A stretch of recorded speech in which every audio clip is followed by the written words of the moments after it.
Esta semana en el programa tendremos la muy grata compañía de la muy afamada y reconocida actriz peruana Pilar Núñez Ríos. Acompáñenos en sintonía.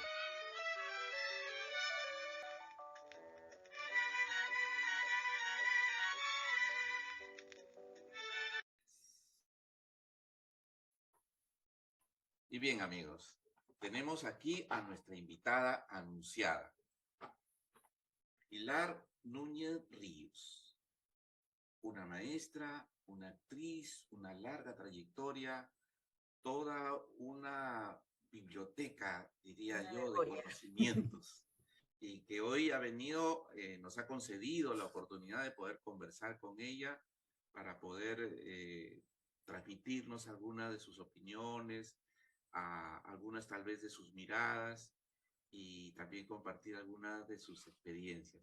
Por eso, una muy cordial bienvenida a Pilar Núñez, peruana, a mucho orgullo, y más nada. Simplemente decirle muchas gracias, Pilar, por estar aquí y queremos brindarte los micrófonos para que saludes también a las personas que nos escuchan y a través de Radio Satélite Visión y América Visión de Chile y a los que nos ven por TV Mundo Digital de Costa Rica. Bienvenida, Pilar, los micrófonos son tuyos. Muchísimas gracias por esta oportunidad. Estoy feliz y muy honrada de estar en tu programa, sabiendo el trabajo que estás haciendo de unir y de borrar fronteras, unir a las culturas y hermanarnos y poder así conocernos en este breve paso que nos es concedido en la tierra. Conocer, tener un poquito de memoria de lo que se ha hecho, ¿no? Aunque somos un granito de arena. Sí, bueno, para mí era obligatorio conversar con Pilar Núñez, porque Pilar Núñez es una maestra, soy un orgulloso discípulo de Pilar, además de actriz, que ahora vamos a conversar sobre el tema, es una profesora, pero de las más renombradas en cuanto a un tema que es muy especial, no solamente en el teatro, sino también en la narración, la voz. Así que vamos a conversar, vamos a tratar de que Pilar nos comente acerca de estos dos temas. Pero quisiera, primero que nada, empezar con una pregunta tal vez un poco invasiva por lo personal. Y quería pedirle a Pilar que nos diga, ¿quién es Pilar Núñez Ríos? Como diría Martín Adán, me preguntas quién soy, a dónde voy, porque sabes harto. Le decía Martín Adán en una carta a Celia Pallero, una periodista argentina que tenía la misión de hacer una entrevista, y le decía a Martín Adán que era bohemio, que era un alcohólico, vivía en el manicomio de la Arco Herrera, que le dijera quién era, ¿no? ¿Qué hacía? Es tan complejo, esta es una pregunta ontológica, ¿no? Yo diría que, como dice el título de mi primer espectáculo unipersonal, soy una flor, ¿no? Una flor de una primavera que se renueva con cada aprendizaje, con cada duelo también. Y creo que nací con esa vocación un poco filosófica. Desde muy pequeña sentí ese llamado hacia a lo profundo. A veces soy antipáticamente profunda, ¿no? Eso, y entonces me da curiosidad todo. Soy una persona que vivencia las cosas por todos los sentidos y entonces siento mucho las imágenes visuales, las auditivas, las olfativas, las gustativas, en fin, táctiles, y eso es una característica, ¿no?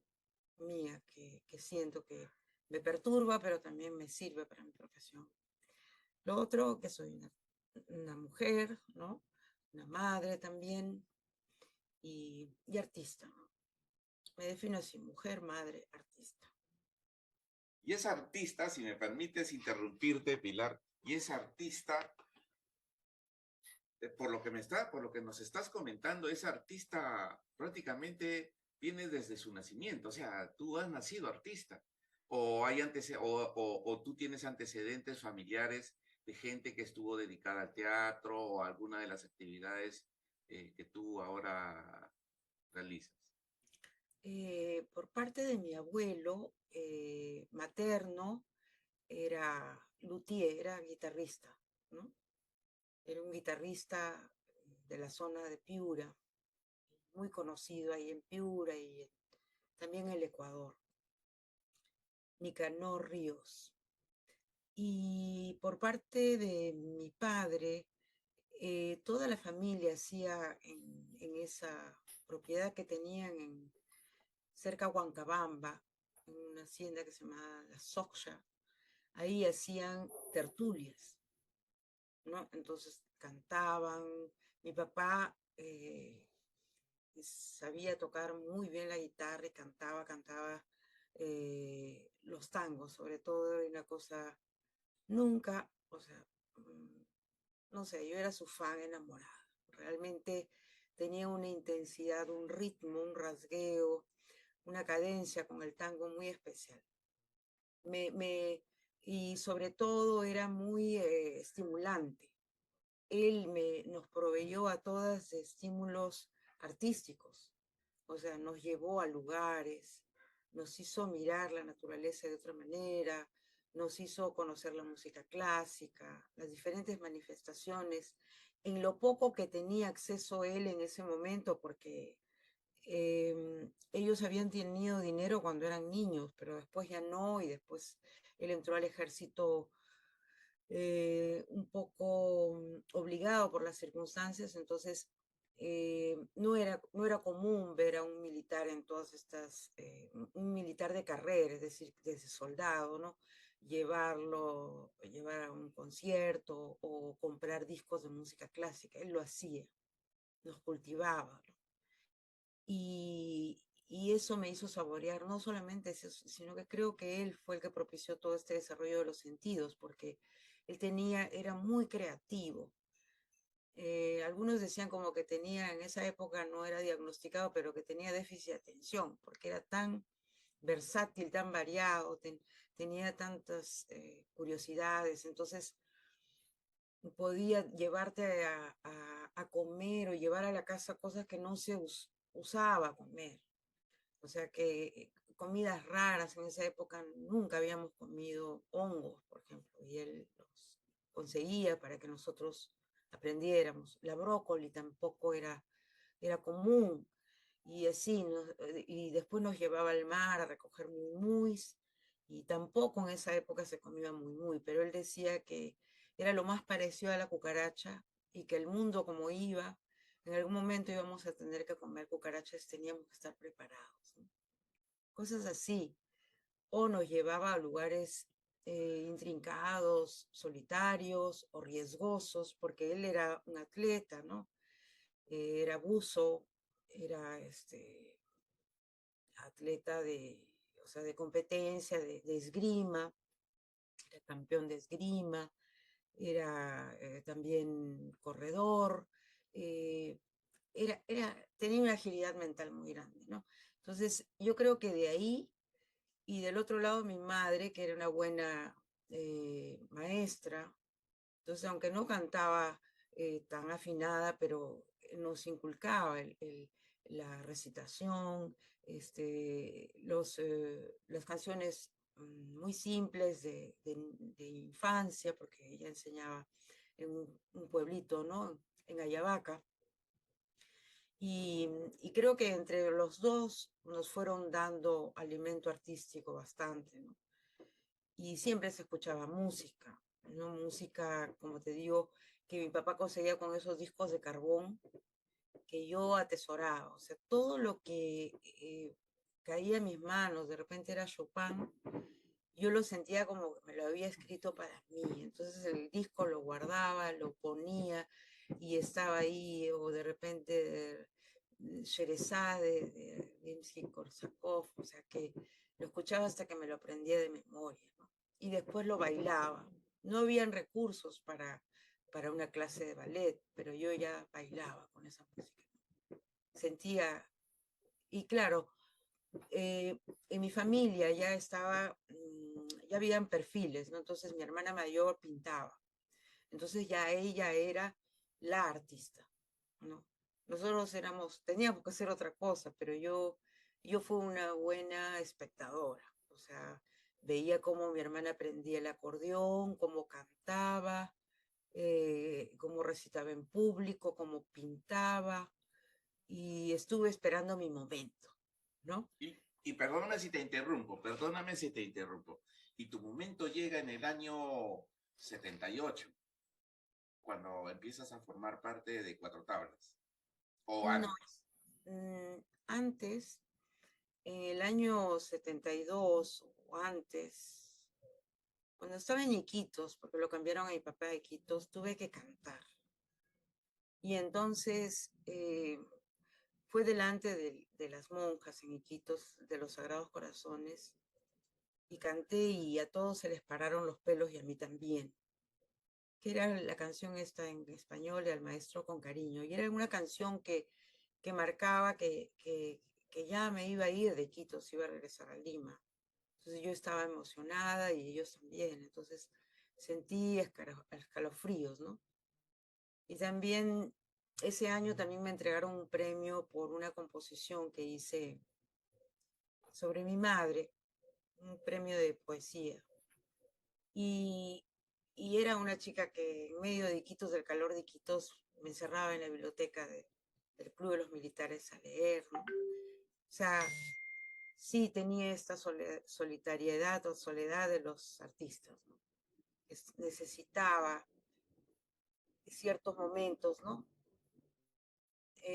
Para poder vivir esas imágenes. Y también a Iquitos fue histrión y también me impresionó. Ya mi sensibilidad ya estaba pidiéndome ir por esos caminos hasta que en el colegio yo veía el teatro y en el colegio me parecía, no me gustaba el teatro escolar. La verdad no me gustaba, pero sí me gustaba la intensidad del atletismo o de los deportes. O sea, quería que el corazón me estallara y sentía que necesitaba esa intensidad.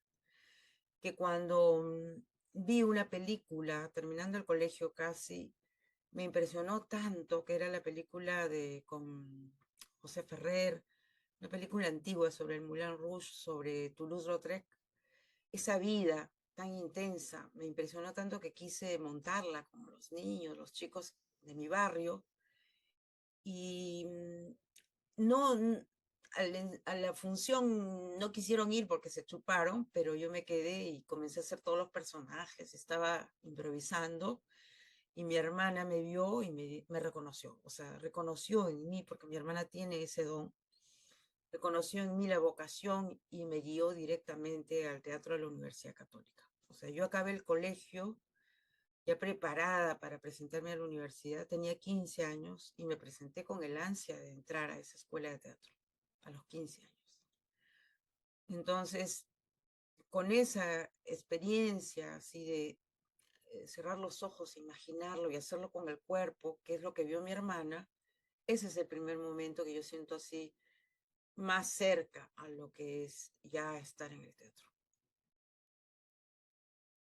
Y el paso, o sea, a la escuela fue un poco traumático, pero muy aleccionador, porque yo me presenté con toda la ilusión, tanta ilusión que no me di cuenta el logro que era que a los 15 años ingresara con un buen puesto en la universidad. A mí me importaba porque iba a poder entrar a la escuela de teatro. Y cuando me presenté a la escuela de teatro, no me di cuenta del riesgo que corría. Y entonces cuando me entregaron el texto, no sabía que el teatro se aprendía así, o sea, de paporreta, y qué procedimiento tenía que hacer para sentir. Encima me dieron un monólogo que era de Laurencia de Fuenteovejuna, que es después de la violación a una chica de 15 años. Entonces, sin ninguna anestesia, me paré frente al escenario y casi me hago la pila de miedo. Trastabillé, me olvidé la letra y finalmente dije el texto, pero de paporreta. Pues entonces no ingresé a los estudios generales, lloré lloré 2 años, sentía que todo me, me parecía así cámara lenta, o sea, yo no sabía que eso se llamaba depresión. O sea, fue mi primera gran depresión. O sea, tomé una decisión, o sea, contra todo pronóstico, me fui a resolver varios problemas médicos que tenía sola y le pedí a una tía que me ayude a convencer a mi papá porque yo estaba segura que esta vez o ingresaba a la escuela de teatro o terminaba mi vida. Entonces, porque yo sentía que era mi lugar, era como ser abortado para mí, el no ingresar. Entonces, con esa rabia que sentía, con ese dolor, me presenté a la escuela y me dieron el mismísimo papel. Y hubo ahí un ángel, Manuel Rodríguez Veró, que me vio con mi cara así que viste en la película de timidez y me dice, ¿quieres que te ayude en ese proceso? Sí, le dije, y puso todas las sillas a mi alrededor y me dijo, imagínate que todo es ese pueblo que no te ha ayudado. Y yo me imaginé que esas sillas eran el jurado de miércoles que me había jalado y no sabes, me salió del fondo de las tripas decirle todo ese texto de Fuente Ovejuna, de Laurencia, en donde le dice maricones, de todo, y que entré con el primer lugar. Me hizo entrar con el primer lugar. Entonces ahí yo aprendí la lección de que ningún ser humano que se llame maestro va a ser realmente un maestro, solamente el de arriba. Por eso no me gusta cuando me dicen maestro, porque todos esos seres llenos de vanidad que habían dicho, esta no tiene talento, eran los mismos jurados que me dieron el visto bueno en la segunda vez, con el primer lugar. Entonces yo decía, ellos, un artista debe tener rayos X, decía yo. Y ahí fue mi primer aprendizaje, o sea, los seres humanos no tenemos rayos X. El que tiene rayos X es el de arriba, ¿no? Entonces yo he tenido mucho cuidado de darle una segunda mirada, una segunda oportunidad a mis alumnos, porque yo lo he vivido en carne propia. Uno no puede decir, tú no sirves para esto, porque en realidad hay un proceso. El artista, como te digo, o sea, yo de repente traje mi chip incorporado, pero tuve que trabajar en eso. Entonces, ese para mí es el gran aprendizaje. O sea, no es que yo entré a los 15, entré a los 17 y como un parto, ¿no? Un parto difícil y que todavía tuvo muchos escollos, muchísimos escollos que me hicieron cada vez más fuerte, ¿no? ¿Entiendes por qué me especialicé en la voz humana? Porque como era tan tímida, me costaba hablar, ya me costaba hablar. Entonces, para, para el examen lo saqué del alma porque sentía una, un dolor tan profundo. Habían sido 2 años de sentirme realmente fuera de lugar. Entonces fue tan fuerte que rompí la puerta con mis gritos. O sea, fue así de fuerte. Pero después cuando tenía que ir a las clases, era otra vez la cotidianeidad. Entonces no se me escuchaba y todos los estudios eran, habla más fuerte, habla más fuerte. Y no daban con la técnica. Entonces yo estaba preocupada y trabajaba en eso y trabajaba aparte de las clases.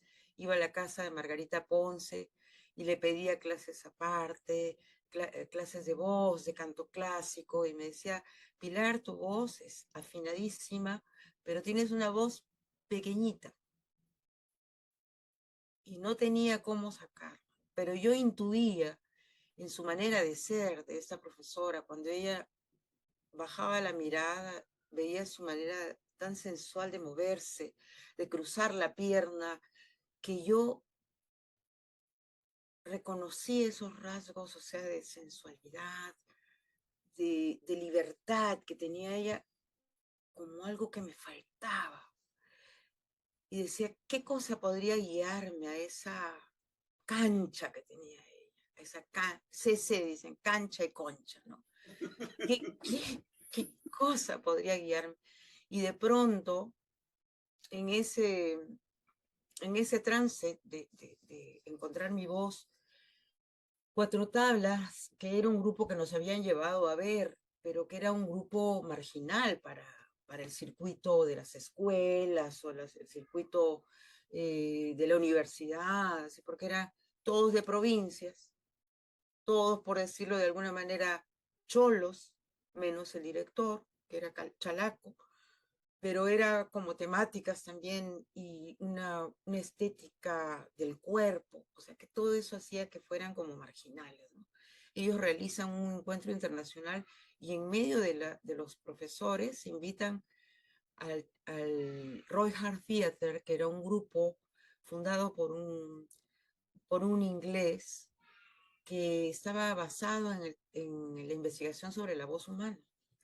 Y ellos fueron los que me dieron la clave, o sea, dieron en el clavo, dieron en todo su gran conocimiento que tenían de la voz, tenían recursos para entrar un poquito en la psiquis de uno, borrar ciertas trabas mentales, ¿no? Y poder acceder a ese yo, ¿no? Pero era con ejercicios que hemos trabajado en el taller. O sea, yo nunca me he guardado estos ejercicios, ¿no? Pero muchas veces en las universidades, en las escuelas, el abrir la boca mucho, sacar la lengua, el mover el cuerpo, es un tabú, ¿no? Ni siquiera son ejercicios escandalosos, solamente sonreír, ¿no? Abrir, pero en la práctica constante y mi desesperación por ser escuchada logró lo imposible. Mi profesora dijo, ¿qué has hecho, Pilar?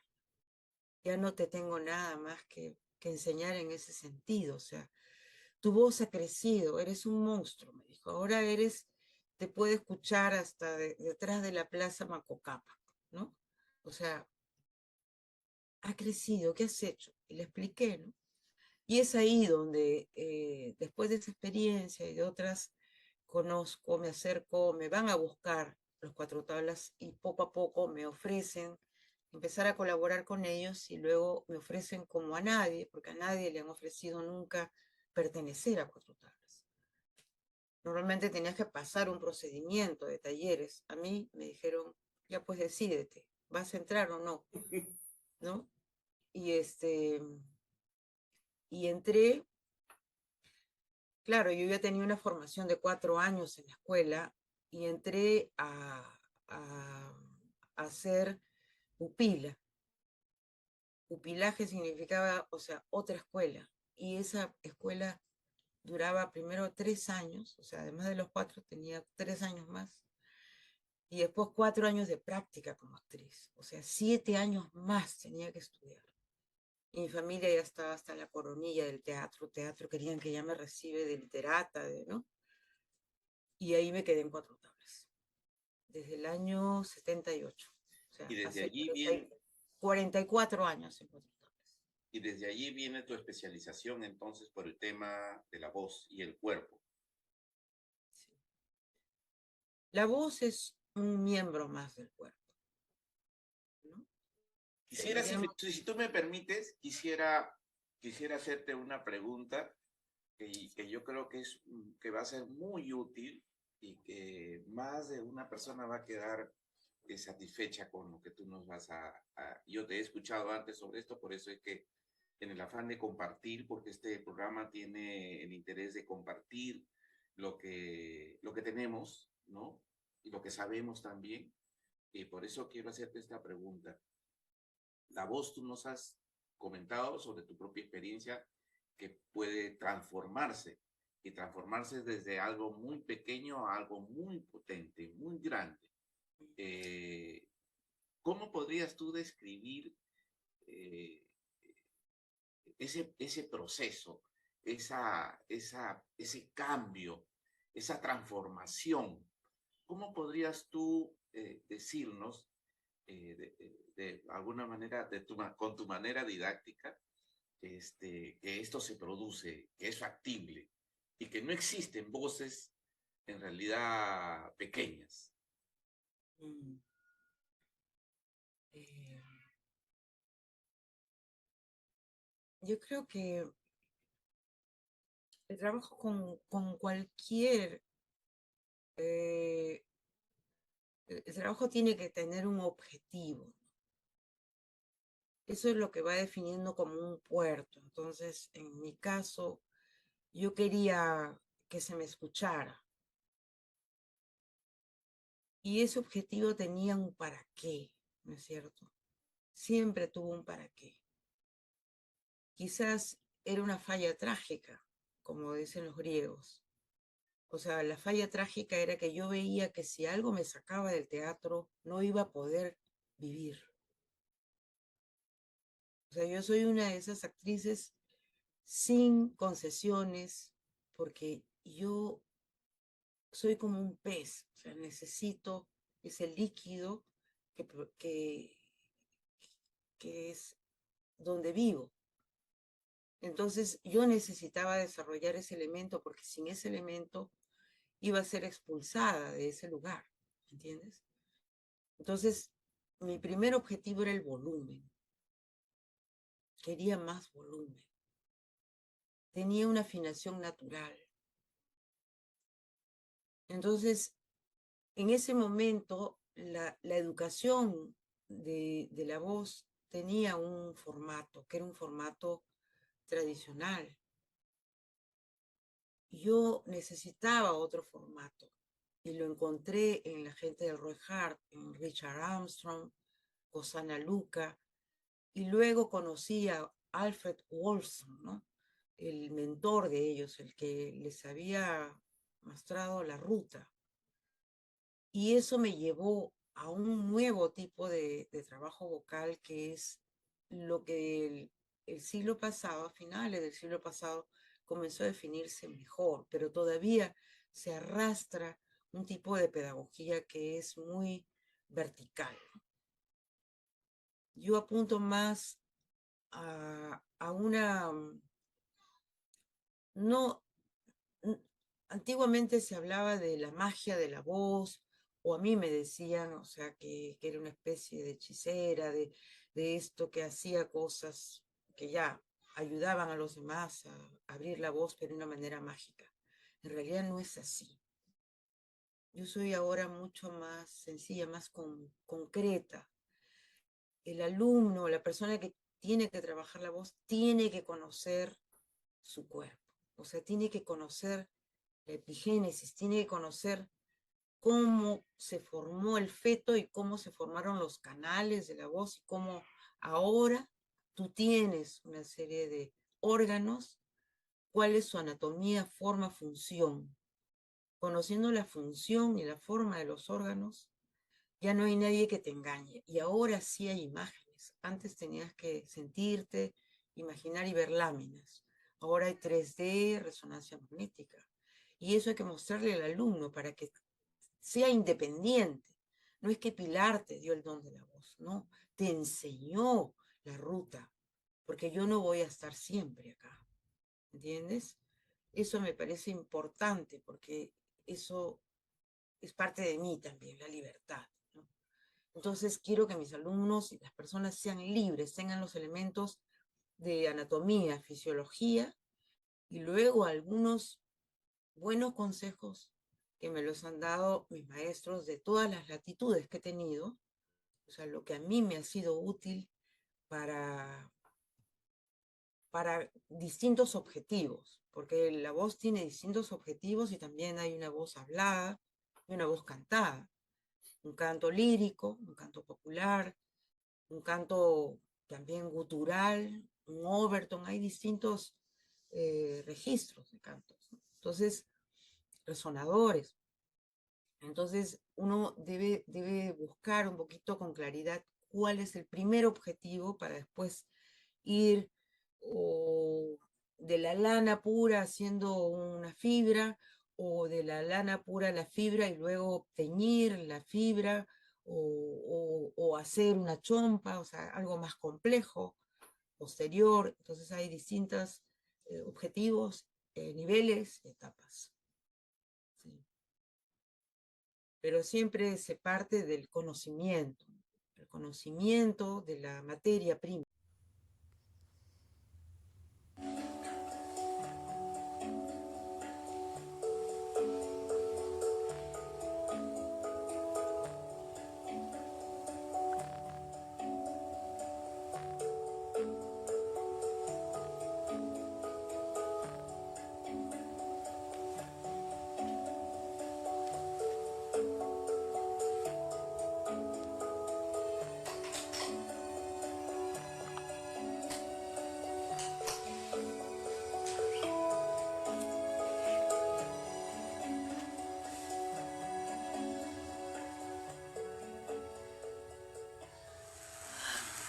Gleis 11, bitte ansteigend, die Türen schließen. Schließen,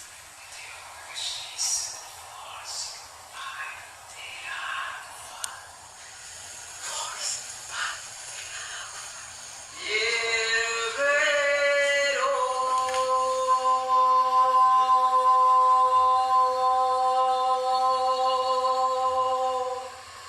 el abre camino, y ahí va el palo malambo, traigo palo de allá, casera. El abre camino. Am Gleis 11 mit ansteigen, die Türen schließen, Vorsicht,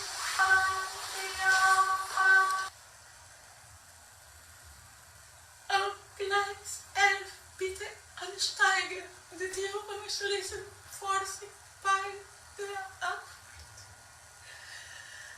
Am Gleis 11 bitte ansteigen und die Türen schließen. Vorsicht bei der Abfahrt. Am Gleis 11 bitte ansteigen und die Türen schließen. Vorsicht bei der Abfahrt. Y bueno, regresamos con nuestra invitada Pilar Núñez, que una de las últimas frases que nos dio, fue que la respiración es algo tremendamente importante.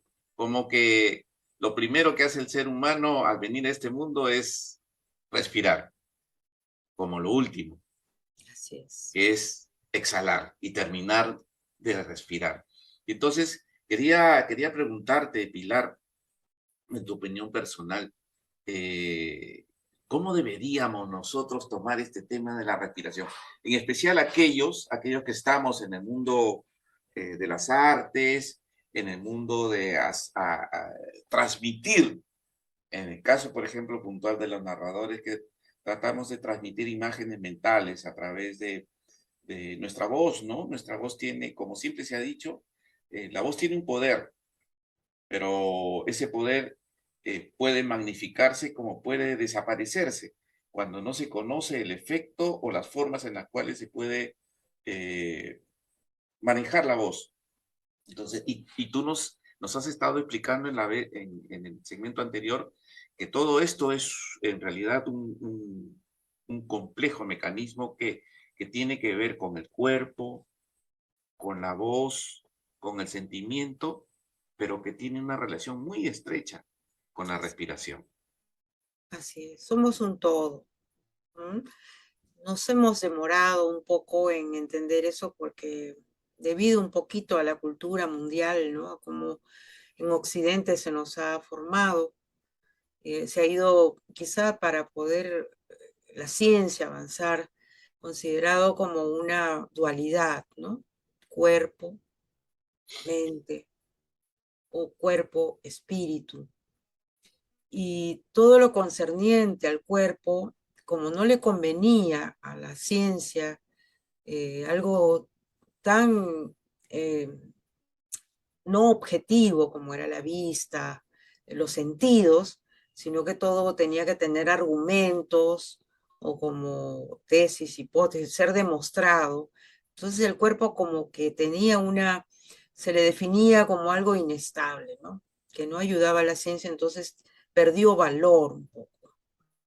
Y ha sido poco a poco reconsiderado por los filósofos y también por las ciencias humanas, ¿no? Y eso ha permitido su avance, pero todavía el cuerpo es considerado como un lugar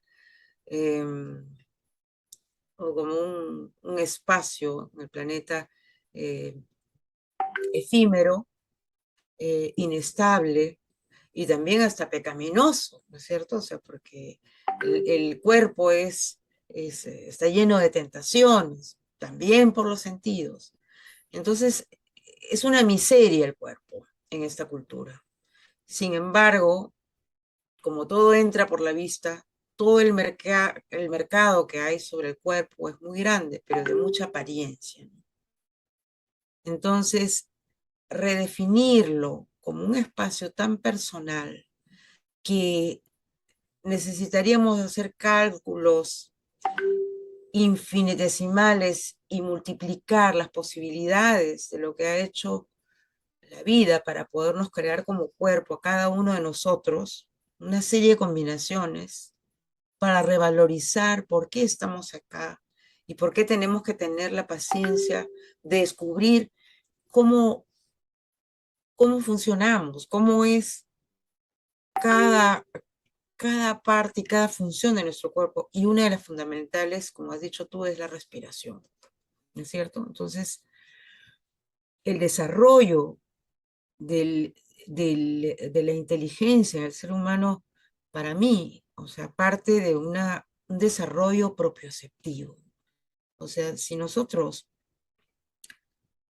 en la actualidad hemos desarrollado así un promedio de un 20% de posibilidad del cerebro, avanzar a un 25% o un 21 o 22% de que la inteligencia del ser humano se desarrolle sería empezar a sentir cosas que pasan en nuestro interior que no somos conscientes. ¿No es cierto? O sea, cómo poder sentir mi corazón latir realmente.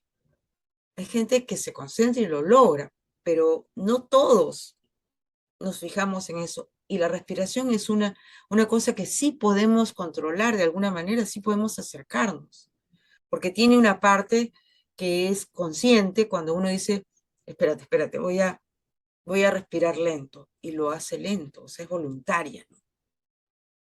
Entonces, este trabajo de ser consciente lo realiza ya algunas religiones, algunas prácticas espirituales de Oriente, como es la práctica hindú de los Vedas o los budistas, incluso también en otras, no en Lima, sino en Oriente, en el Oriente amazónico. O sea, todas las técnicas ancestrales trabajan sobre la respiración para en Occidente se dice entrar en un estado alterado, como decirte, como drogado, pero en Oriente no se dice así, sino estar en tu ser natural, o sea, consciente.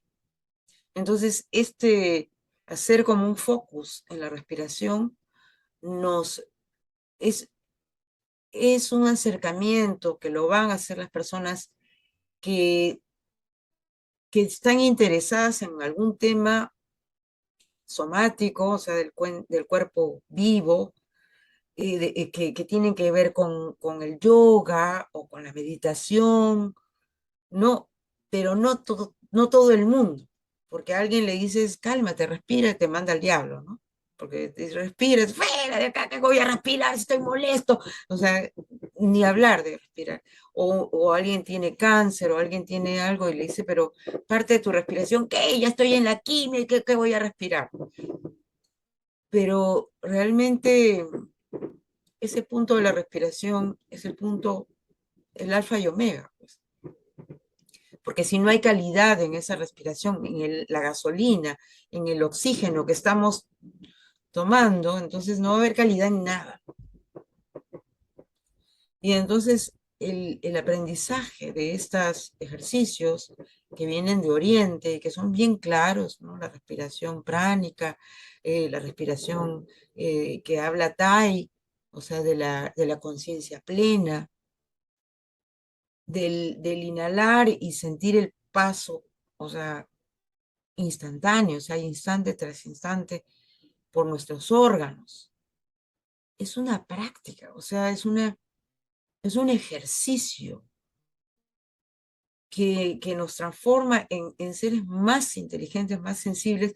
Inteligentes digo porque esa conciencia de estar vivo, de tener el privilegio de estar vivo y tomar aire, que es gratis, ya te da la sensación en cámara lenta, o sea, de que estoy ocupando un lugar en el espacio, estoy agradeciendo ese lugar en el espacio y se multiplica esa sensación de conciencia en todo lo que hacemos.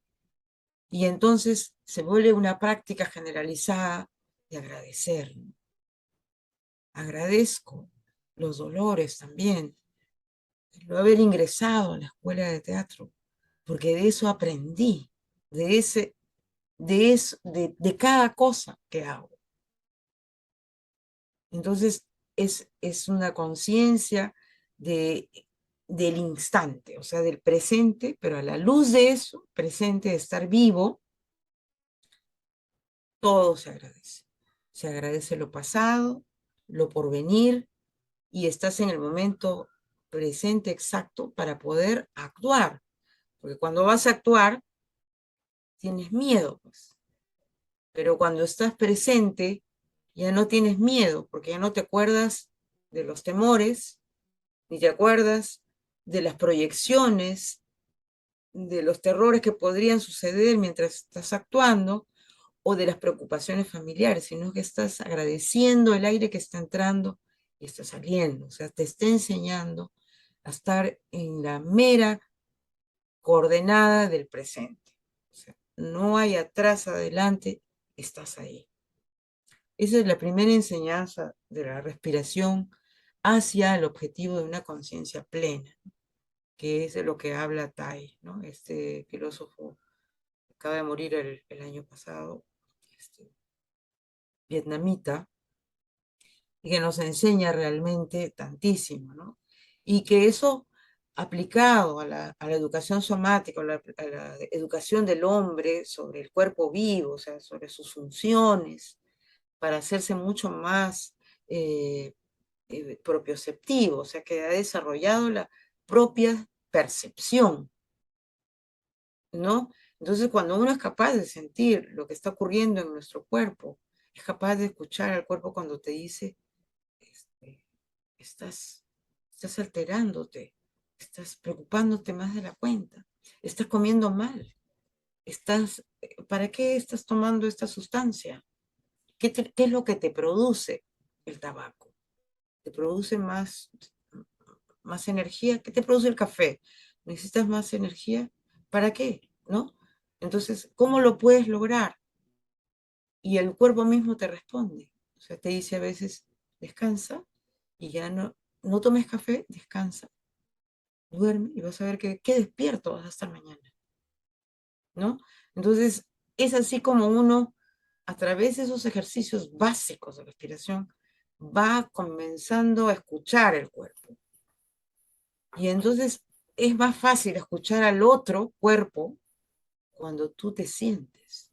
Pero cuando estás tan angustiado por tener un mejor trabajo, un mejor sueldo, quedar bien con las autoridades, quedar bien con tu jefe, hasta con los alumnos, ¿no? Porque ahora el alumno en las universidades es un cliente y exigente, ¿no? Y cuando estás afuera de ti, no puedes sentirte y no puedes dar lo mejor tampoco, ¿no? Entonces, esa es la importancia de la respiración. Y por Gracias. supuesto, o sea, Gracias, Pilar. sí, Gracias, pero gracias, porque esta clase magistral que hoy día nos estás dando sobre la importancia de la voz, del cuerpo, y de la respiración, en realidad es algo que de normal no se dice, de normal no se enseña, no es un tópico común a tratar, pero justamente por lo que mencionas, por lo que dices, es un tema de suma importancia, ¿no? Porque estás hablando de conciencia, estás hablando de salud y estás hablando de ubicación en el espacio-tiempo de la persona, ¿no? Y sobre todo sobre un tema que tiene que ver mucho con la actualidad, ¿no? Es de conocerse a uno mismo y no estar simple y llanamente conectado al mundo por lo que esta cultura nos impone, ¿no? El sistema económico, el tema del consumismo, el tema ahora de la virtualidad que nos está haciendo perder capacidades en muchos casos de comunicación, ¿no? Muchos de nosotros, muchas familias, están perdiendo esa capacidad de comunicación porque todo lo hacen a través de la virtualidad, ¿no? Sea del celular, sea de la computadora o del medio que corresponda. Y qué importante esto que tú has mencionado, la respiración, la Pero voz. también es importante en este tema de la virtualidad distanciarse un poco de esa realidad que venimos arrastrando. O sea, está bien, la pandemia nos dio esta posibilidad de comunicarnos por internet y estar encerrados, y también nos enseñó el encierro, ¿no? Las familias se reunían mucho más, pero ahora también es bueno cambiar de escenografía.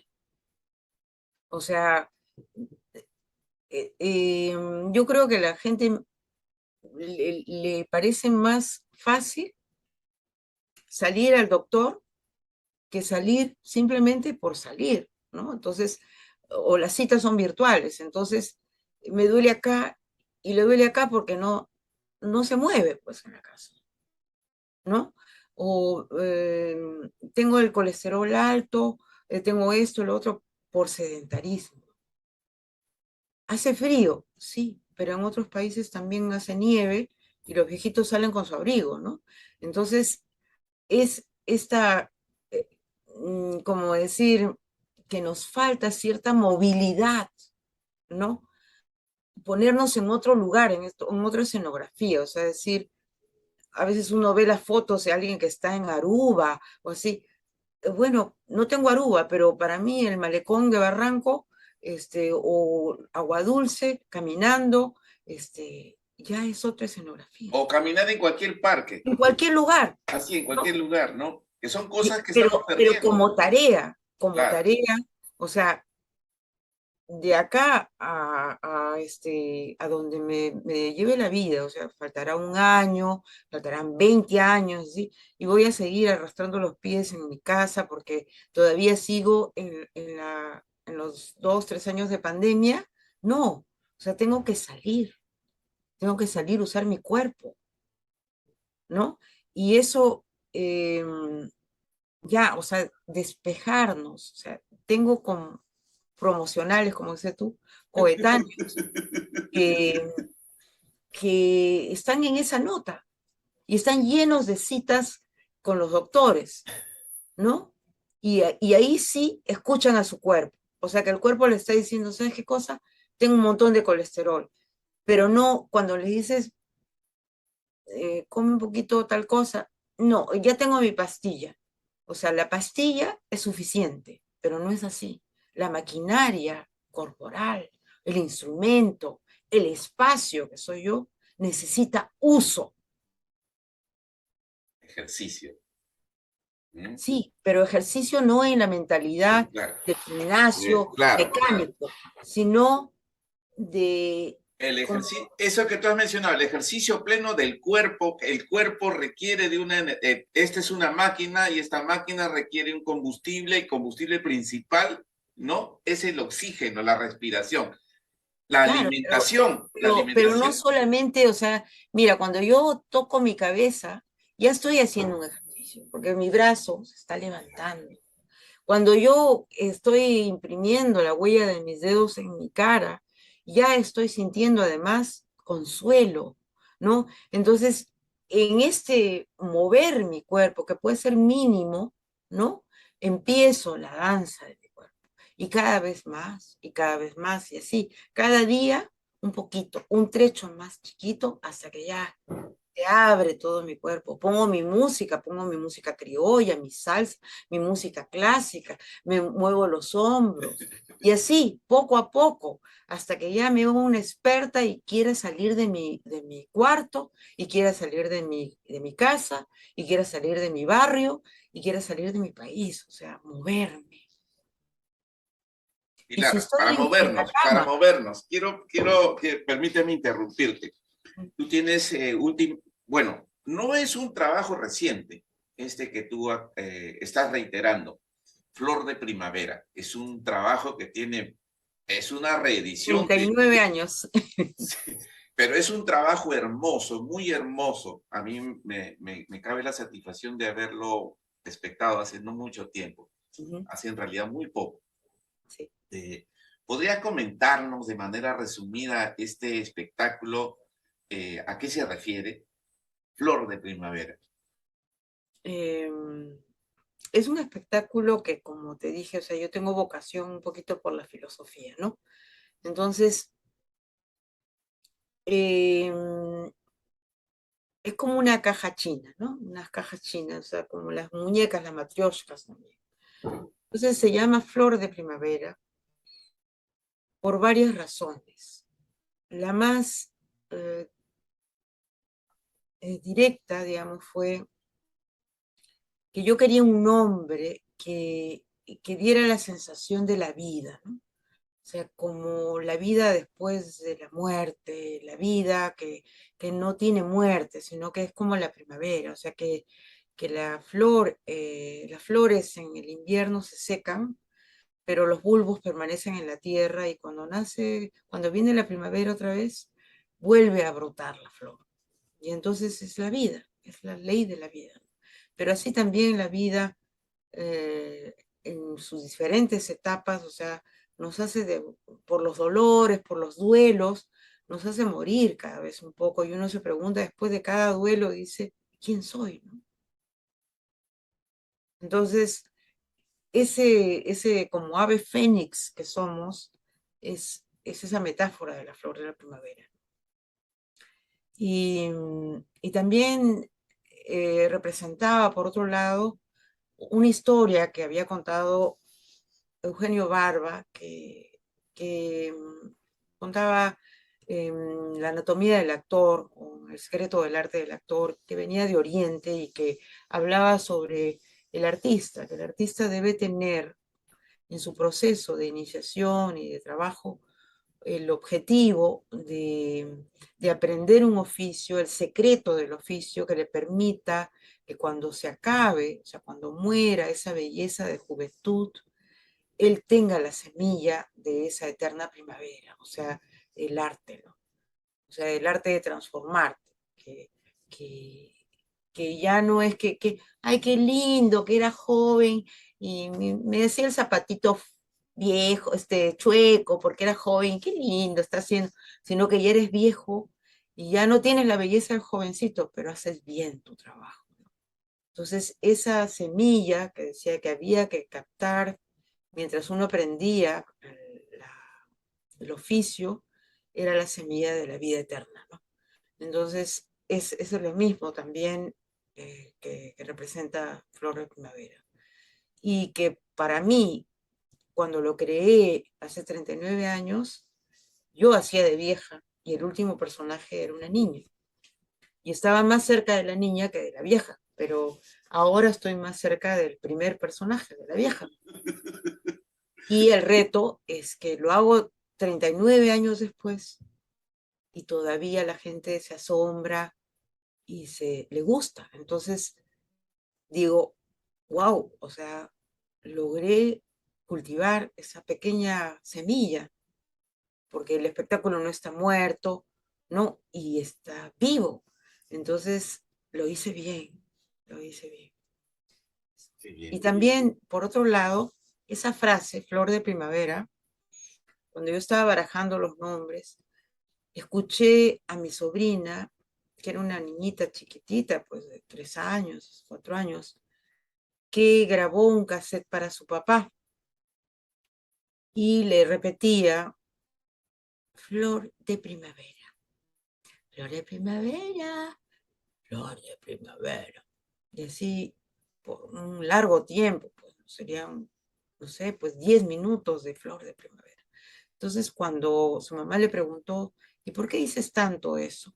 Entonces le dijo, yo le estoy mandando a mi papá en este cassette un campo de flores de primavera. Y me quedé idiota porque era lo más bello que había Claro. escuchado. Cómo la inocencia de una niña podía, o sea, auditivamente, repitiendo las diferentes formas, crear diferentes flores, ¿no? Y eso es en una parte del espectáculo, en Andén 11, que tengo 13 voces diferentes, lo que hago yo. Entonces resoné con eso y dije, este es el nombre ya. Por todos lados, ese era el nombre. Pilar, como todas las cosas buenas, Todo hay tiene un siempre final. un final. Queremos agradecerte Radio Satélite Visión y América Visión de Chile, así como TV Mundo Digital de Costa Rica. Queremos agradecerte, asimismo la tribu de narradores, de quien tú eres amiga y madrina. Queremos agradecerte esta deferencia tan especial que has tenido de venir al programa, de compartirnos, de hacer filosofía del arte que tú cultivas, de transmitirnos todas estas cosas importantes, de decirnos estas cosas que de normal dijimos no se dicen, de la importancia de la respiración, de la importancia del cuerpo, de la comunicación que se logra cuando se hace una unión de todas estas cosas. Muchísimas gracias, Pilar. Queremos, Gracias. queremos comprometerte para que tan pronto puedas en tu agenda apretada, nos repitas la visita para seguir conversando sobre tantísimos temas que tenemos para conversar contigo. Así Claro. que nada más que decirte, no te vas, te quedas en nuestros corazones y en el de nuestros televidentes y oyentes, y los micros para que tú les brindes algunas palabras o alguna reflexión o lo que tú buenamente desees. Mira, estoy muy agradecida porque los buenos periodistas, los buenos entrevistadores te hacen pensar, ¿no? Tus preguntas, tus observaciones, también tus regalos, tus palabras hermosas me han conmovido, me han alimentado, me acuesto esta noche feliz de haber contribuido en el paso de mi vida, un poquito con un granito de arena a hacerlo mejor y, y nada, honrada de estar en tu programa. Muchas bendiciones para todos los programas venideros y un abrazo grande y seguiremos en contacto con tu maravilloso público.